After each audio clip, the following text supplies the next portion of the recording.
And this is Mission San Jose on the affirmative side. Okay, you let me know when you're ready and I'll start my timer. Okay. You can start if you want. Sure. Yes. Okay, everyone's ready? Yep. Okay, I'll start now. Zed and I affirm, our sole contention is the wealth of nations. The Ledigom Institute writes that scholars are in unanimous agreement that we are in the most prosperous period in the history of our species. This recent doubling of life expectancy has been fueled by an open economic order and safeguarded by America's power projection.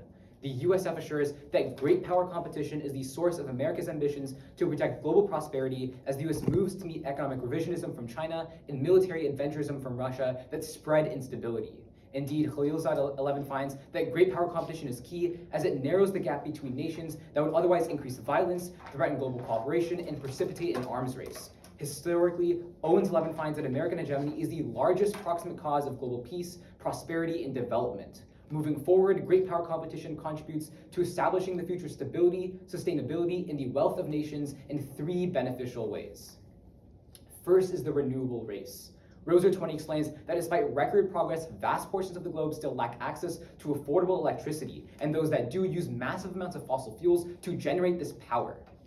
Luckily, great power competition is key to driving innovation and investment into renewable energy. Jankowski 21 explains the race for new technologies and investment for efficient electricity sources is a key characteristic of America's rivalry with Russia and China.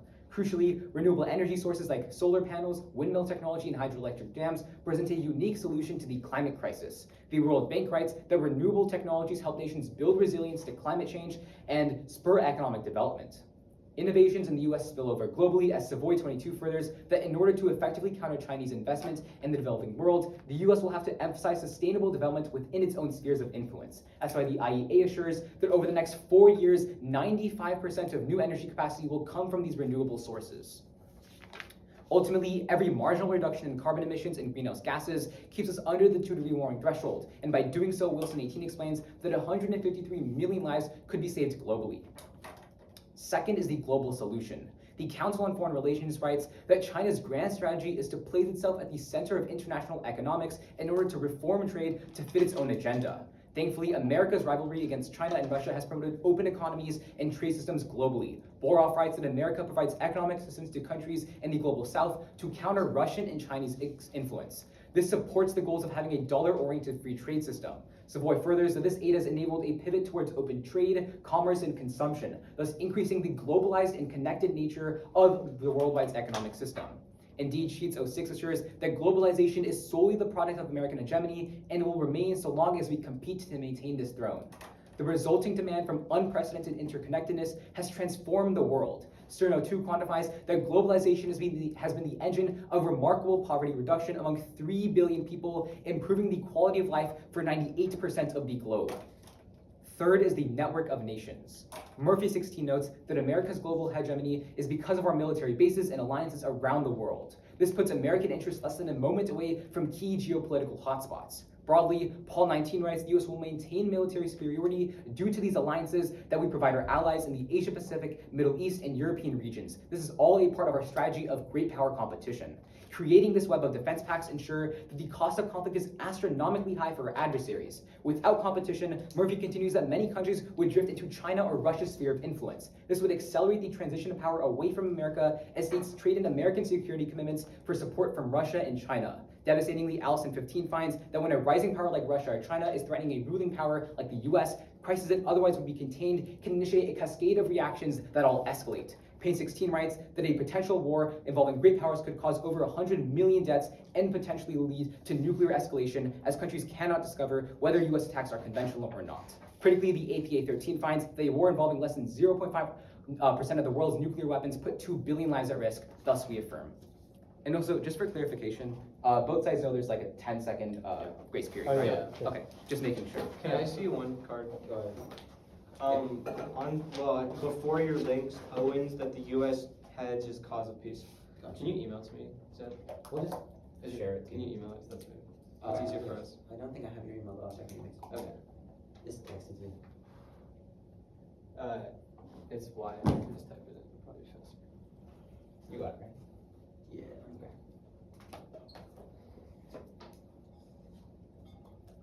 Where's your guys, David? It's good to see you guys. Why'd you take down the tabletop? Do you want? He didn't use it. I didn't use it. Here, set it up briefly while they're setting it up.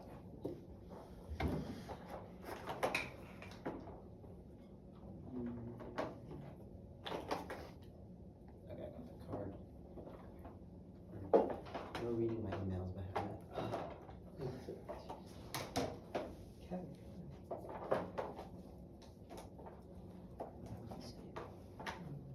Dan, you want to be on it? I guess.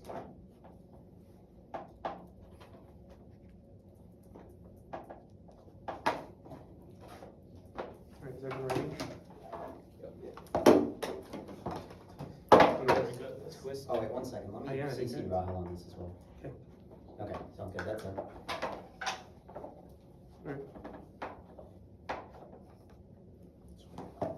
Alright, we're starting now.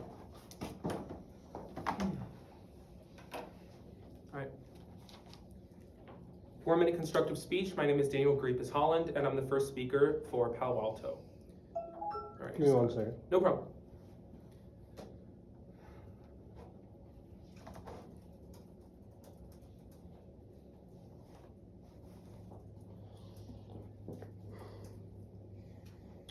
You have 4 minutes. Let me know when you're ready. Alright, sounds good. My time will begin with my first word. Our first contention is about East Asia. Great power competition has reset U.S. defense priorities. Wall 21 finds that the Pentagon adopted a 2+3 framework for GPC. This grades Russia and China as the primary threats, while framing North Korea as a secondary threat, which has the potential to oversimplify the most complex challenges faced by the U.S. This shift threatens instability in East Asia. McManaman 20 finds, to Kim, the U.S. realignment of resources towards Russia and China may look like an opportunity to expand their rocket research and development. It can embolden Kim to develop a more capable missile program that threatens U.S. interests and its allies globally, and North Korea has seized on this opportunity. Rogerio 22 says, a problem does not go away if you ignore it. It grows uncontrollably. The problem is, Biden has ignored North Korea. And Kim successfully launched an ICBM for the first time in half a decade and has launched over a dozen missiles this year, with the goal of being able to target multiple sites in the U.S. But North Korean tests alone, even if they don't launch a missile over another country, it can cause inadvertent escalation and kill millions. Shermiller 18 finds that if a North Korean ballistic missile test would fail in flight, even though they continue to carry out flight testing, the potential for an accident occurring over Pyongyang remains high, especially with untested systems. North Korea has started launching ballistic missiles over Japan as well. Should a future North Korean missile fail at the wrong moment, its trajectory may come to resemble an attack on Japan. North Korea's missile tests could kill millions, and it could draw in the U.S. and lead to war. Suzuki 18 finds the U.S.-Japan alliance is considered to be a tripwire to ignite a hot war. North Korean missiles have already flown over Japan, and malfunctioning would prove disastrous. Calamity would ensue. Star 15 finds if the U.S. and Japan got into a nuclear-armed conflict with North Korea, a nuclear war would ensue, and this would create an environment too cold and dark to grow food. Humans would likely vanish forever. Our second contention is about lethal autonomous weapons. Great power competition has led to an American emphasis on AI and autonomous lethal weapons. CRS 22 finds the renewal of great power competition has led to a renewed U.S. defense emphasis on high-end, technologically sophisticated military capabilities. DoD officials have expressed concern that U.S. superiority has narrowed by China. In response, they have increased funding for new artificial intelligence and autonomously unmanned weapons. This is increased by lobbying. Skoldlink 21 finds that weapons contractors use GPC and the possibility that China and Russia may be beating the US in AI. And they argue that America must ratchet up spending on AI. America is already deploying autonomous weapons near China because of GPC. Bartlett 19 finds the Pentagon has committed $9 billion to spend on American military AI because of the reason to keep up with Russian and Chinese military technology. They have already started deploying autonomous vehicles in turbulent areas, such as the South China Sea. It is clear why the US has opposed the prohibition of autonomous weapons because they want to use them for themselves. Great power competition rushes the implementation of these weapons and leads to war instead of cooperating. Vincent 19 finds that experts are worried that a rush to integrate AI into weapons could accidentally lead to war because of an arms race dynamic. Cyber warfare could also intrude, and there's no agreed framework. That greatens the risk for unintentional escalation, but cooperation is needed, and any autonomous conflict will be catastrophic. Aguirre 20 finds that an arms race in AWSs of all types dramatically increases the risk of accidental triggering an armed conflict because they react in a way that's unpredictable and too fast for humans to intervene. And nuclear conflict would cause extinction. Our third contention is about pandemics. Gillette 20 finds that US great power competition ruins cooperation with China and kills future pandemic preparedness. 17 years ago, coronavirus emerged previously in China, and back then, a fruitful partnership emerged between the US and China and contributed greatly to the success of and control of the outbreak. But today, China and the US have engaged in all-out confrontation. Great power competition reduces alignments of US and Chinese science and technology, and this hurts pandemic preparedness. Great power competition kills funding and prevents China's cooperation. I have this much time. 921 finds that great power rivalry provides an insufficient alert to a new type of threat, which is the pandemics of the future. America can't tackle pandemics by itself. They need information sharing and US-China collaboration, according to Sullivan 22, and the next pandemic will kill billions, according to Jones 20. Sorry. So what was that you said? Sorry, I had a different time. I had, like, when you raised your hand, I had like 3 minutes and 55 seconds.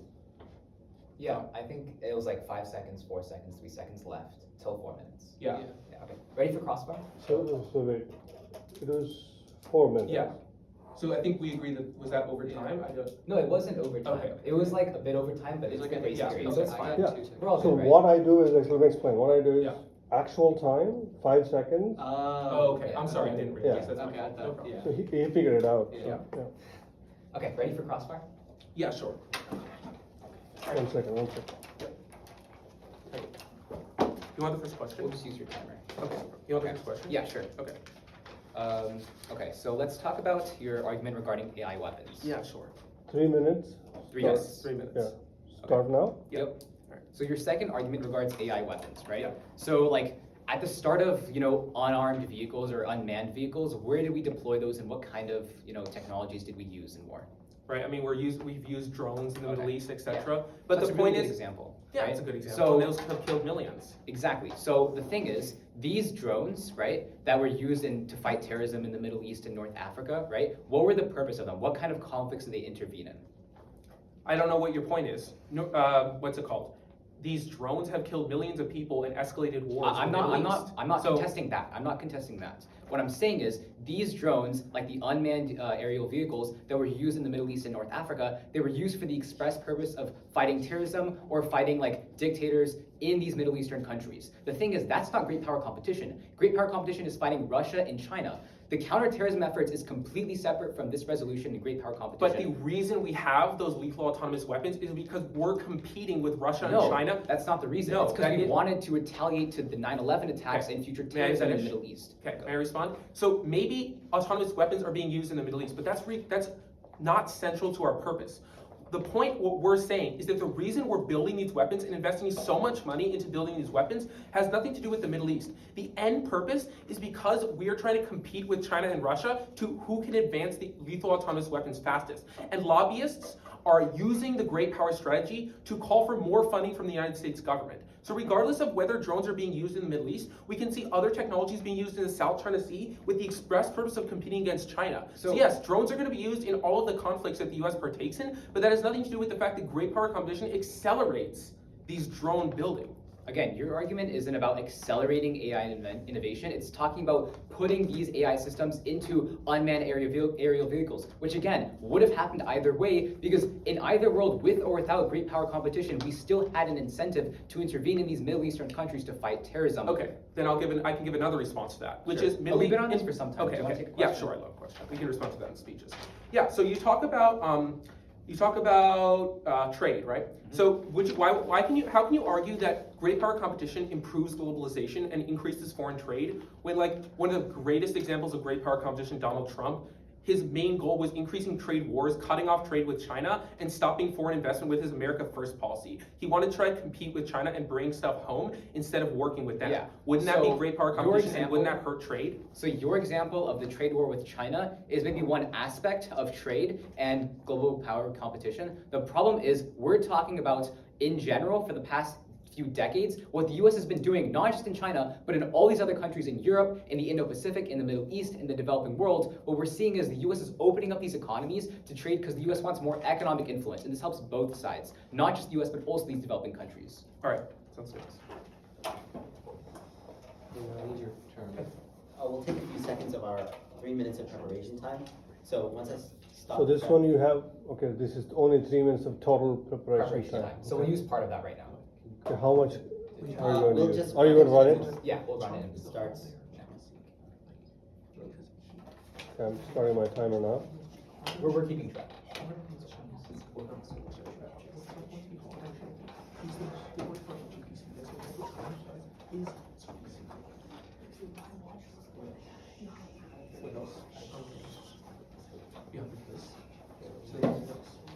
Okay. All right. So I had that down as 19 seconds of preparation. 19 seconds. Give me 1 second. Sounds good. Into stuff. You are. So No. we should have about. Oh, excuse me. Sorry. 2 minutes and 41 seconds left. 90 seconds left. I mean, consumed. Okay. Yeah. So So I am Zed Villani, the second speaker second pro speaker for the pro. for the pro. 4 minutes. Yeah. So I'll be addressing my opponent's arguments. And let me know when you're ready. Of course. Yes. My time begins now. Let's begin on their first argument about East Asia. They say that the United States has pivoted towards countering China, but this is uniquely key for 2 key reasons. First of all, we are engaging in this countering of direct adversaries like Russia and China because the smaller set threats like North Korea are handled by US conventional forces on the ground. For example, we already have a massive presence across the 38th parallel that we can easily use to enforce our will upon Kim Jong-un, and this is only possible with our great power competition doctrine, which pushes us to form alliances with nations like Japan and South Korea in the first place. But second of all, remember, North Korea has one ally on planet Earth, and that is China. If we cut off China's control and China's support for North Korea by pivoting our forces to target China directly, there's no way that North Korea is going to have the political and economic capital necessary to engage in the type of escalatory activities that they talk about. With that, let's address their individual argument. They talk about expanding research and development, but Kim Jong-un would do this in either world. Remember, this is a man who harbors deep animosity towards democratic systems because of the Korean War. This means that he's probably going to expand his missile testing in either case. The only comparative that you can use to sign your ballot comes from our side, which indicates that the United States' great power competition means that it allows us to form alliance networks on the ground that helps us enforce these types of troops that we have to push back Kim Jong-un to make sure he doesn't do escalatory tactics in the long term. That's why, despite the pivot they talk about happening years ago, you never saw North Korea miscalculate to such a degree that it caused to a nuclear war. They also don't give you a single bright line for when this is going to occur. Also, Kim Jong-un is a survivalist actor. There's no reason why he's going to start a war that's going to most definitely result in his extermination. If the only thing he cares about is staying in power, there's no way he starts a war as such. Also, the war they talk about never becomes escalatory, even if it's miscalculation. First of all, the United States would know that it's a test because these nuclear weapons aren't armed, they're just missiles because he's testing the propulsion system. But then second of all, we can always respond with conventional forces on the ground to enforce the peace. Third of all, it's much more probable that the US would just shoot down the missile using the missile defense systems we have in Japan. Let's go to their second argument about autonomous lethal weapons. Remember what Rahel tells you in Cross. It is a very persuasive response that tells you that the US used drones in the autonomous aerial vehicles that they're talking about in the Middle East. A few implications here. First of all, there's no real threat in Southeast Asia in terms of causing issues with great powers because there's no great powers in the Middle East. But second of all, these autonomous technologies are used to keep drones flying over the air. They're not used for things like nuclear high alert. And this makes sense. If you're a country like the United States, you obviously want the last person who presses the button to launch a nuclear weapon to be a human. This is a few key implications. A, no matter how much the Pentagon spends on nuclear weapons, no country wants to be the one that inadvertently launches nukes, even if it's with these AI systems, which means there's a direct incentive to not use them in nuclear systems. But then second of all, the United States would probably just have multiple AI checkbacks and human checkbacks within our own systems to make sure that none of these crises escalate. That's why despite decades of artificial intelligence, they never tell you A, when these technologies are going into the nuclear domain, or B, when this war is going to happen. Their case is hypothetical, mine is tangible. Lastly, on their argument about pandemic preparedness, they have a false characterization of what's happening. Our evidence indicates that medical technology cooperation between the US and China is at an all-time high. This is important. Great power competition is the impetus for this change because the US and China know that if they work together, they can create an environment that creates more innovations on net. Both sides compete with each other because they want to be more prosperous, which in the long term creates more technology for all of us. They talk to you about SARS that happened 14 years ago. The SARS outbreak happened in Hong Kong. And this doesn't apply to the COVID example because China hid COVID from its own people. If they hid it from the populace, obviously they're going to hide it from the United States as well. This argument just isn't fundamentally true. Also, they say that this prevents cooperation moving forward. Every country on Earth has an incentive to make sure that pandemics don't spread because COVID-19 proved just how damaging pandemics can be, but also, our evidence indicates that both sides are only increasing their medical cooperation, which means in the long term, all of their problems go away because of great power competition. Please confirm. All right, can we see the card about China-US medical cooperation and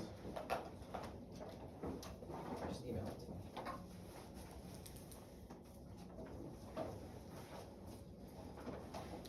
Can you reply to the email chain with a blank email so I can just reply all? yeah? Thank you.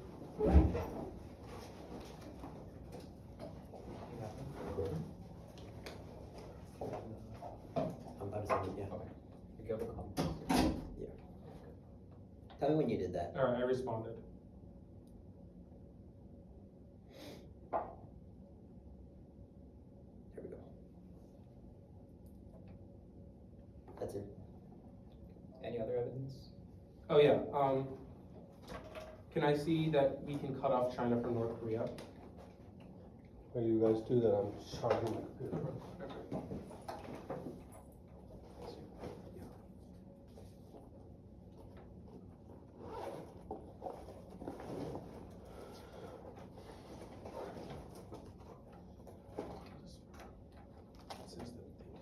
Okay, wait, you're, no, wait, Yeah.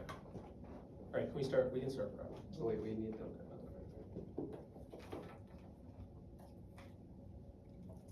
Okay, we sent that evidence as well. Okay.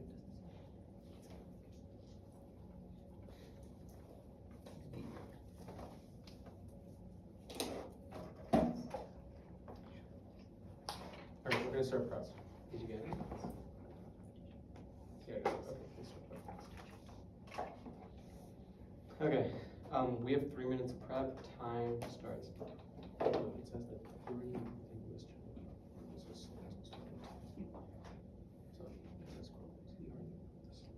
says that.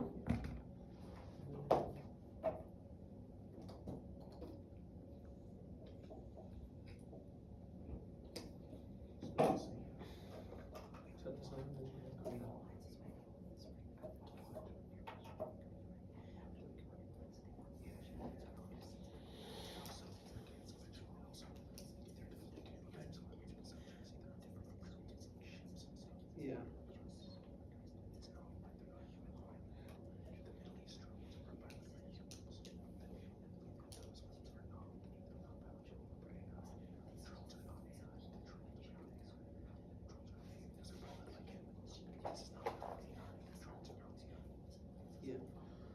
Yeah.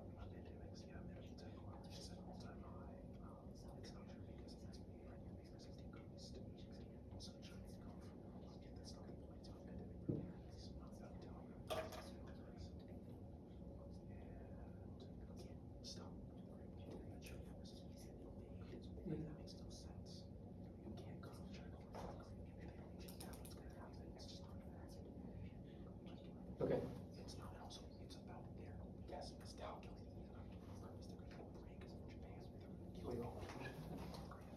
Yeah. Okay, yeah, that was 135. So 135. 135 used, which means that we have 125 remaining.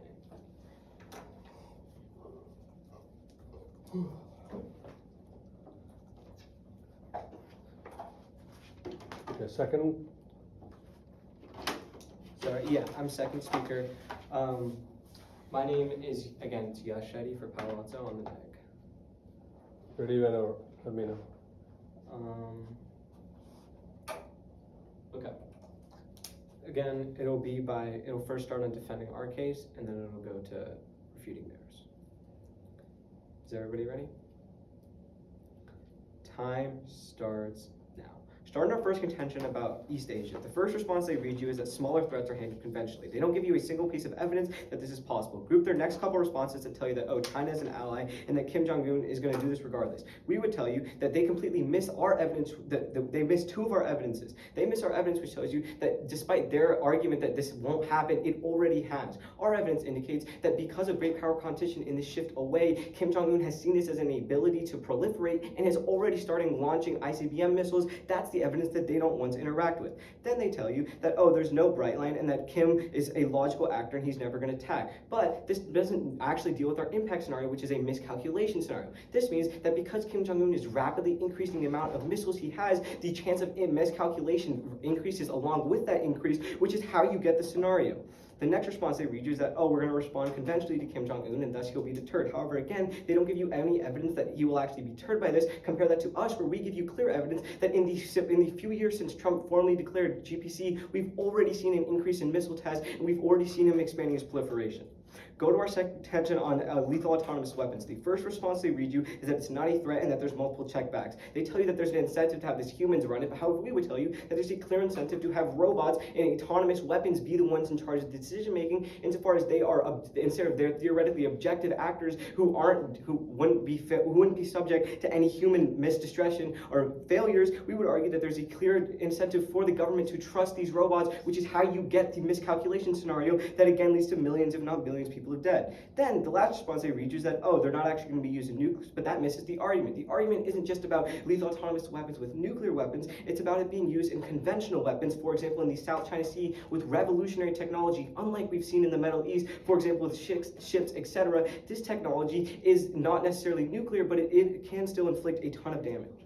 Let's go to the next argument about pandemics. The one main response that they read you is that tech solves. However, if you read their own evidence, our evidence indicates that the linchpin in order to solve these pandemics in the future is through collaboration. That's the Sullivan and Evans evidence that they don't talk about. Moreover, the evidence that they send us admits that post-GPC, we've actually seen collaboration decrease, which is the actual argument that we are going for.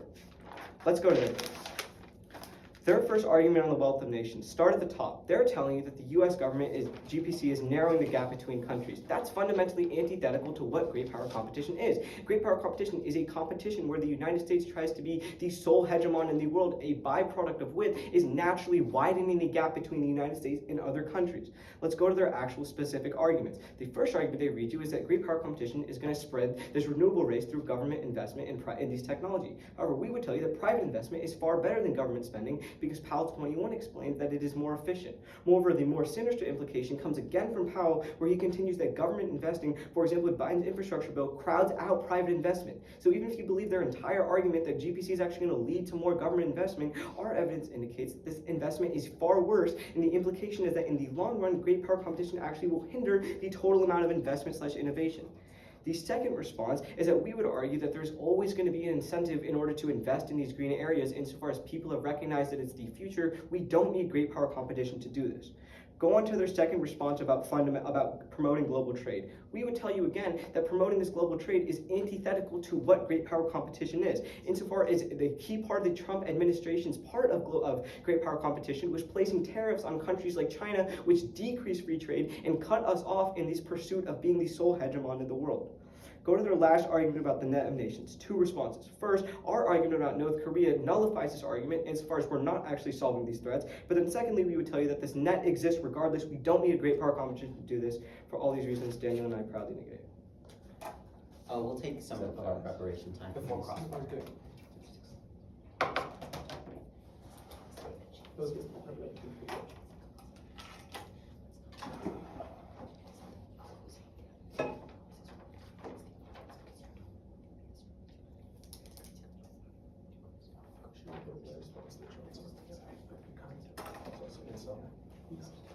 He's a bit different.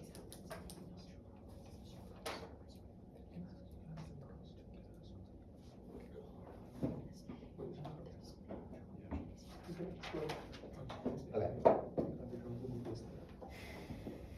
That was 35 seconds used, so. But the first question's up. Sounds good, yeah.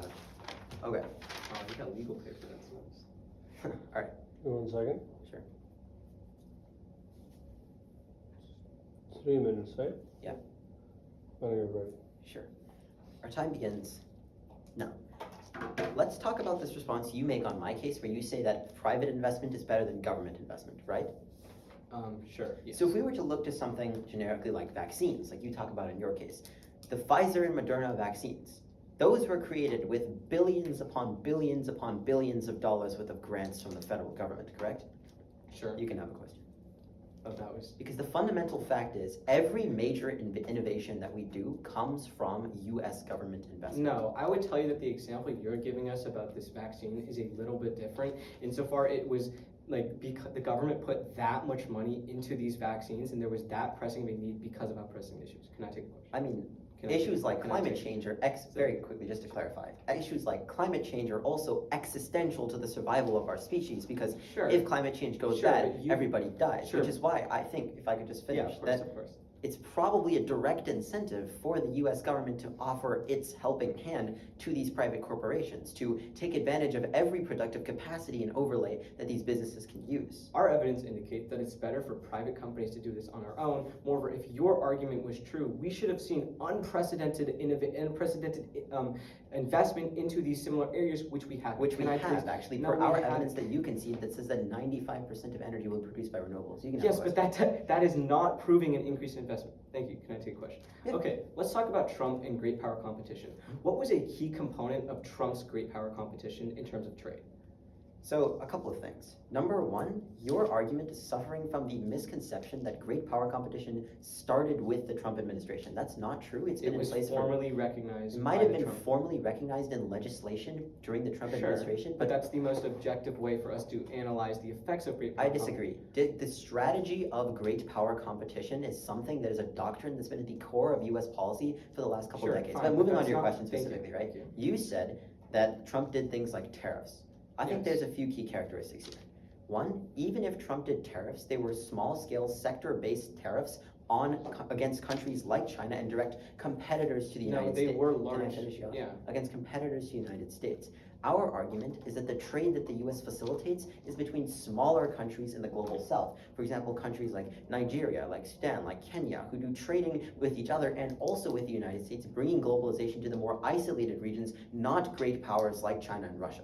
The argument is not that great powers trade with each other, it's that smaller powers become globalized because the US trades them and Sure. provides aid to development. Can I have a But if- question? Can I quickly respond? Go ahead. Sure, but if in pursuit of dealing with all of these very small countries, we are fundamentally destroying our trade relationships with large countries like China and Russia, trade relationships that impact far more people because of the size of these countries and the magnitude of their trade, we would Not argue quite. that It those has- trade relationships are far the more majority important, of people- and that on net, it's a negative.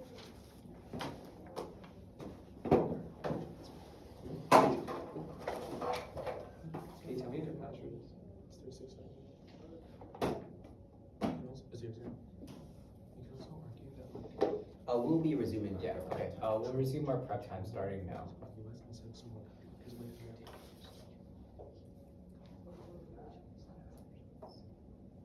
oh yeah, we should, that shows there's not Mexico is only has actually thousands of climate change because of policy and politics. Like we have a parliament expected to completely different when climate change exists. This means the government spending is bad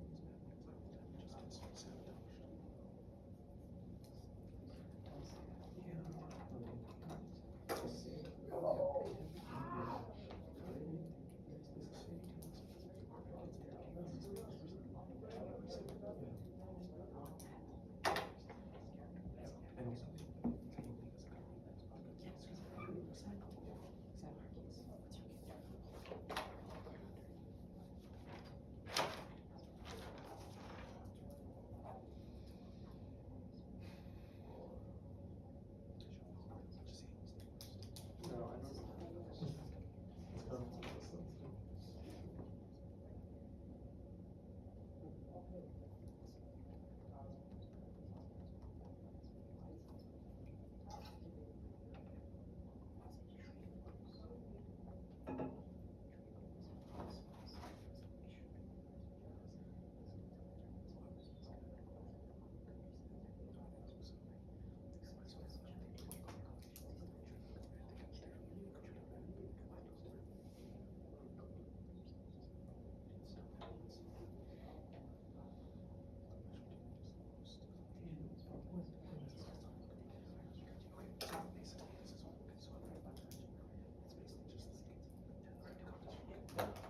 Okay.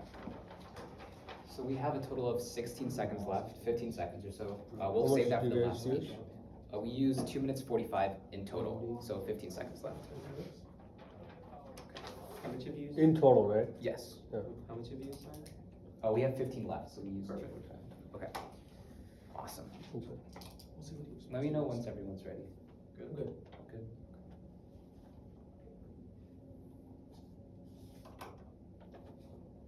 The first pro speaker, right? Yep, Rahil Pasha. Yeah. So in this speech, I'll just be going through our opponent's arguments, responding to them, and defending our case. Whenever you're ready, let me know. Okay, awesome. I'll start time now. Let's go through each of our opponent's flawed arguments, starting on their first one about North Korea and East Asia. There's a few issues here that they did not address in their last speech. First of all, no matter what they've talked about these military and nuclear tests, there hasn't been a nuclear war yet, there hasn't been a miscalculation, and that's for a few reasons. First of all, we're seeing that their military nuclear tests are just the hyperpropulsion and these missiles that are being launched. These missiles are not nuclearly tipped. It's not going to lead to some sort of miscalculation on nuclear proportions. And at the end of the day, we do have missile defense systems so that if it veers off course, we can always stop it from hitting the ground. That's why we haven't seen their impact, because over the last 15 years or so, North Korea has been threatening these nuclear tests, but nothing has ever happened. It's all talk, no action. But the final problem here is that Kim Jong-un will always be doing these nuclear tests with or without great power competition. Remember, his issue is not with US great power competition, it's with democracies like Japan, South Korea, specifically South Korea. So regardless of US and our policies of great power competition, you're going to be seeing these nuclear tests. So the difference between their world and our world is that with great power competition, we can actually deter North Korea. What does that mean? It means that through our alliance system, which I'll get to in our case, we're able to tell North Korea that they can do all the tests they want, but they can't actually aggress. They can't start a conflict or actually escalate the war. That's simply because they know if they do so, they'll have to face the entire US military and all our allies. Kim Jong-un knows he's going to lose this war. That's why he hasn't started it. And he will never, unless we end great power competition, which is what our opponents are advocating for. Let's go to their second contention regarding AI weapons. Again, there's a big issue here. They themselves tell you in their last speech that governments and AI technologies are more objective actors. By their own logic, if we have the AI control maybe military vessels or unmanned aerial vehicles in the air, that's actually beneficial. It decreases the chance of human error or miscalculation. But at the end of the day, this is actually not even topical. Remember, these AI vehicles were used in the Middle East at the very beginning when they were created. So regardless of great power competition, we were still trying to use them for anti-terrorism efforts, which means they would have been there regardless. Let's go to their final argument about pandemics. Remember, there's a few issues here as well. The cooperation they're talking about is happening right now with great power competition. In fact, it's even better because Russia and China, at the start of the COVID pandemic, were racing to create the best vaccine and the fastest vaccine. That's why we had the fastest. That's why we were able to develop the COVID vaccine faster than any other medical treatment in the history of humanity. And that's only possible because we're competing with China to create better medicines and better medications and vaccines. At that point, let's go to our case. You're voting on our third subpoint about alliances. All our other arguments are true, but this is the biggest and most important argument in the round, because through great power competition in the alliances and defense pacts, we're able to deter Russia and China from advancing, and if we don't and vote for our opponents, we're going to see them gain more influence in the Middle East, the Southeast Asian region, and also in Europe. That's terrible because it can easily lead to escalations in an actual nuclear war and miscalculation that again threatens millions, if not billions of people. Their only response here is that we don't need GPC to actually have these alliances. That's definitely not true. The reason why our alliances are successful is because of our military power that we have because we've been competing with Russia and China. Again, all their other arguments on our first and second contention take themselves out. They're all defense at best. At that point, you're voting on our third argument about alliances, and their case is also untrue. Thus, we affirm. We have, okay. Do you remember how much? I think it's a minute and, For you, yeah, sorry. you've used a minute and 35 seconds. So we have 125 left? Perfect. We're gonna run 5 times those.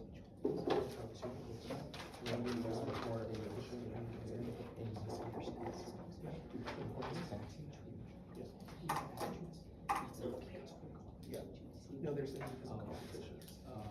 Because we should. No, I know. China's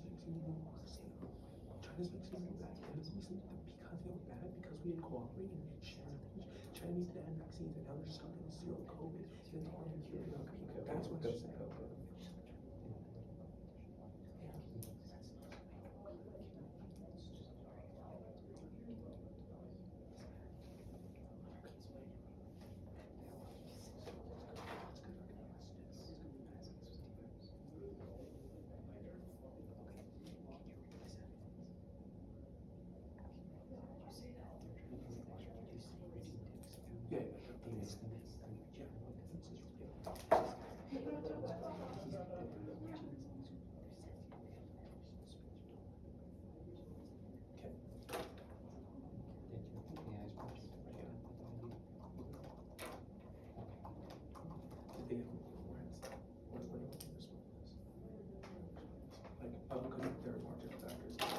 16.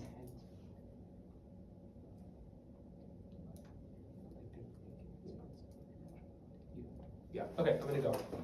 Just go. I will. Yeah, I do. I already have it down. Yeah. All right, I'm gonna start on our case and then go to their case. Okay, I'll start on there. That's fair. That's true. All right, I'll start on their case. Let me know when you're ready. All right.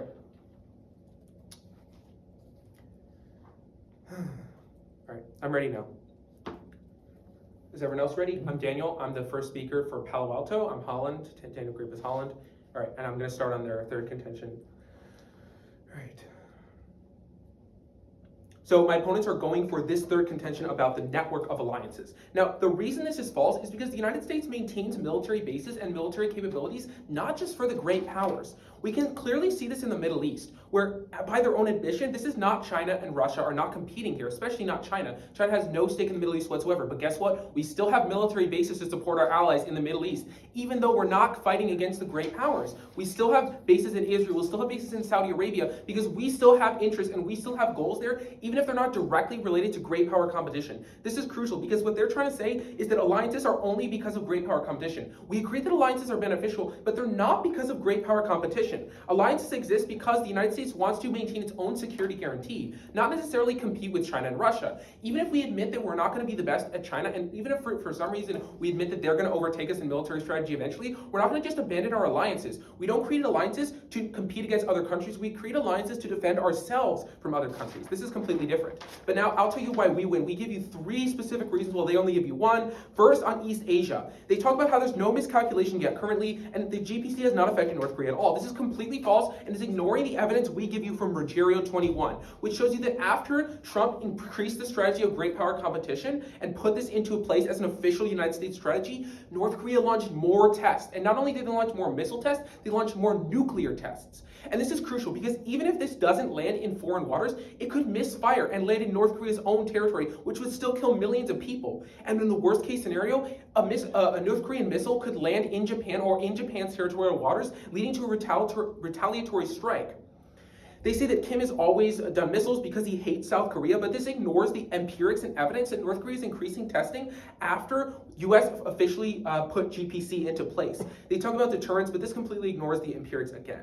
Now on our second contention about laws, they completely misunderstand Yash's point in his rebuttal. We're not saying that AIs are actually more objective actors. We're saying that the United States government has an incentive to use them because they believe they're more incentive actors. But unfortunately, this technology is not tried and tested. The United States DoD is rushing this into place in the incentive of competing with China, even though experts in both China and the US are warning that this technology is not ready for the battlefield. So the point is that GPC, because they believe they're more objective and because they believe they're more successful, are pushing these technologies into place. They talk about the drones in the Middle East. Those drones are not AI, they're piloted by humans. But these new technologies that are being putting into place in the South China Sea right now, those are completely autonomous. And this is going to cause huge problems because any sort of miscalculation or mishap in the South China Sea could lead to an escalation with China, which at the very least would lead to trade wars or gray zone escalation, and if not, it would lead to nuclear war. Now on our third contention about pandemic, they talk about the vaccine, but in fact, they only focus on the US vaccine. China, because they were not allowed to cooperate with the US and engage with the US, they created worse vaccines which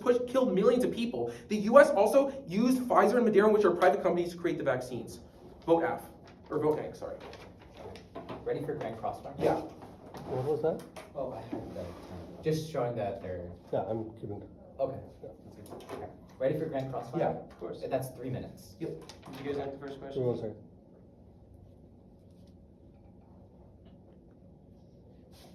You want to sit there and argue, That's or fine. stand up? Standing Normally gets a- for Grand Crossfire, we sit down, and for Standing the gets other a ones, we vote. stand up. So we'll just sit down for this. Okay, that's fine. I mean, If that's all right with you. one of you give me when you're ready, and we'll start the time. All right. Okay. You guys have the Yeah. first question. I'll start it. Okay. I'll start the time now. So on your final argument regarding pandemics, right? You mentioned that, Pfizer, Moderna, and these private companies, they did not have anything to do with US investment, right? So where did Pfizer get all the funds and where Okay. I'm not doubting that the US government the U.S. government may have funded Pfizer and Moderna, right? But there's a reason that the U.S. government gave the money to the private companies instead of just using the NIH to create the vaccine themselves, because private investment is more efficient. But either way, that ignores the fact that the U.S. did not collaborate with China on the vaccine, and while that might have worked out well for the U.S., it certainly didn't work out well for China, right? So what you're saying is that competition is good because can I finish?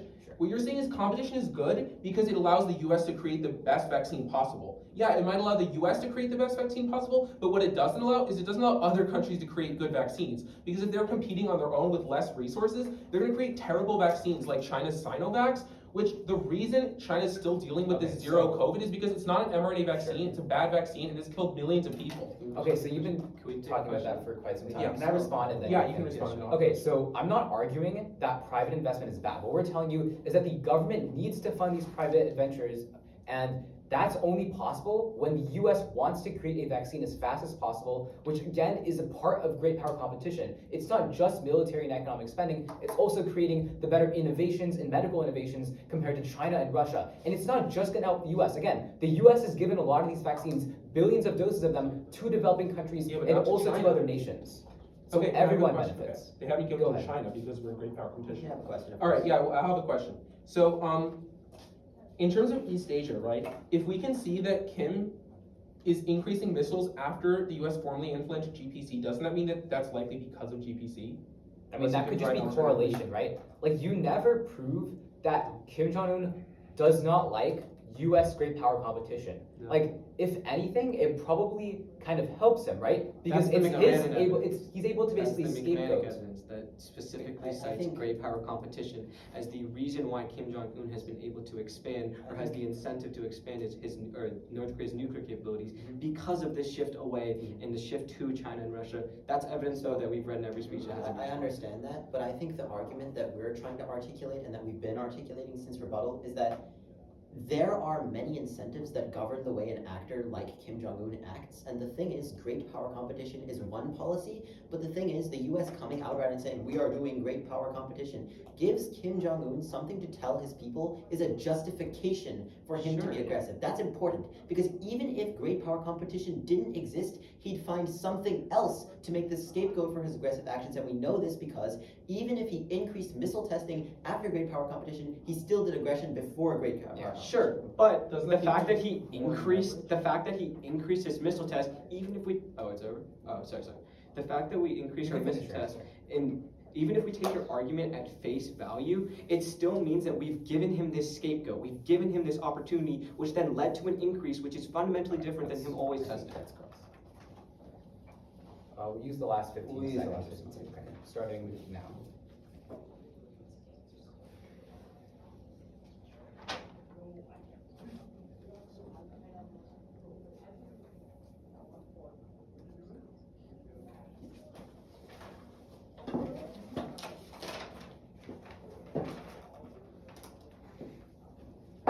So it's going to begin on the arguments that they have provided.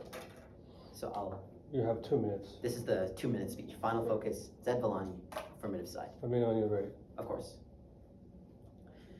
Okay, my time begins now. Beginning on their argument about East Asia, there are 2 responses that they don't address. The first is that even if great power competition is one of the reasons why Kim Jong-un might be aggressive, this doesn't preclude the fact that he'll find other reasons if we didn't do great power competition, because this is an aggressive actor who wants to gain power and push back democratic influence. The second response is that this argument has no impact, because North Korea doesn't put nuclear weapons on the tips of their missiles that they're testing.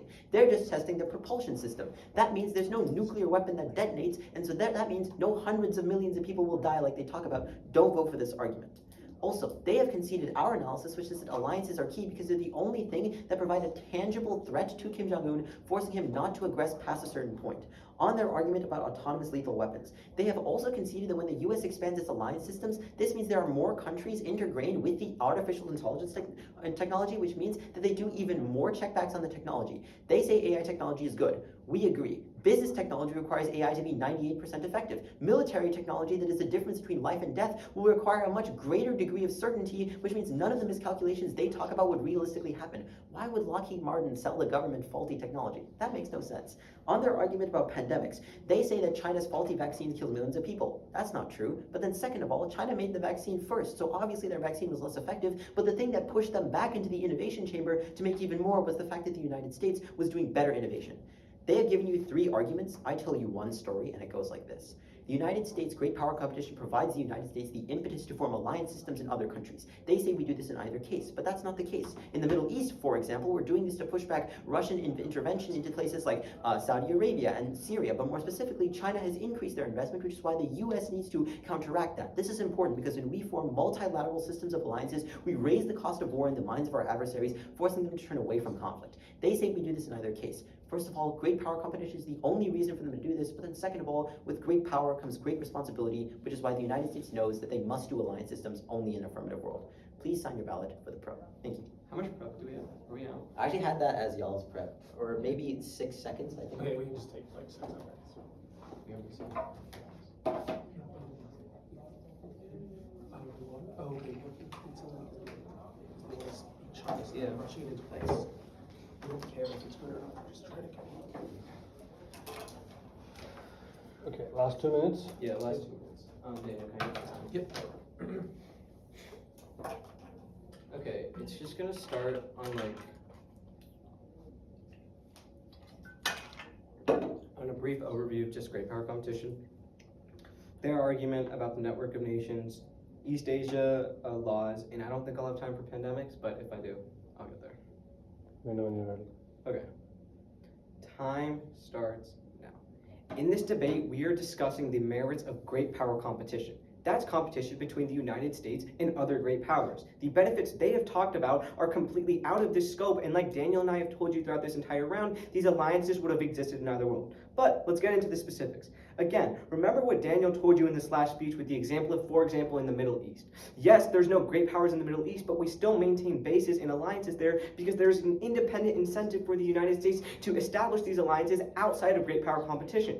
That's the analysis that they haven't once responded to and takes out literally all of their arguments insofar as the alliances they are talking about exist in either world. They are not unique benefits of great power competition. With that being said, insofar as their one response that they have told you in this, one argument they've told you throughout this round has absolutely nothing to do with great power competition, let's go to our case. Start on East Asia. They've given you speculation, we've given you hard evidence. They've continuously conceded the McMahon 20 evidence, which tells you that great power competition has specifically given Kim Jong-un and North Korea the incentive to proliferate. Moreover, and more severely, they've conceded the Ruggiero evidence, which tells you that this has already happened. They're just telling, the fact that this has already happened disproves all of the speculation they have talked about how, oh, there's no incentive for North Korea, or there's always an incentive, insofar as we have given you evidence that they have conceded or not responded to, that tells you that there's been an increase after great power competition. We would tell you that great power competition gives North Korea a unique incentive and ability to proliferate. Then they tell you that, that there will never be an actual nuclear war, but insofar as these nuclear wars could, even if at their best thing, and it just lands on Japan without a nuclear warhead, we should still say that's enough to trigger war, which would then still lead to millions and millions of deaths. On our last contention about lethal autonomous weapons, they fundamentally misunderstand it. We've told you throughout this round that because of great power competition, we are rushing these weapons into the battlefield, which is a disastrous outcome insofar as they are not ready for this. Insofar as this is happening, the chance of miscalculation is very high. You should vote neg because, again, we're saving war. We're not going to allow these, because the AF perpetuates these lethal autonomous weapons and the alliances happen in either world. Yes, okay. Awesome. And good round. Yay, good job, Good round, guys. guys. Thanks, Judge. Good work. My hands were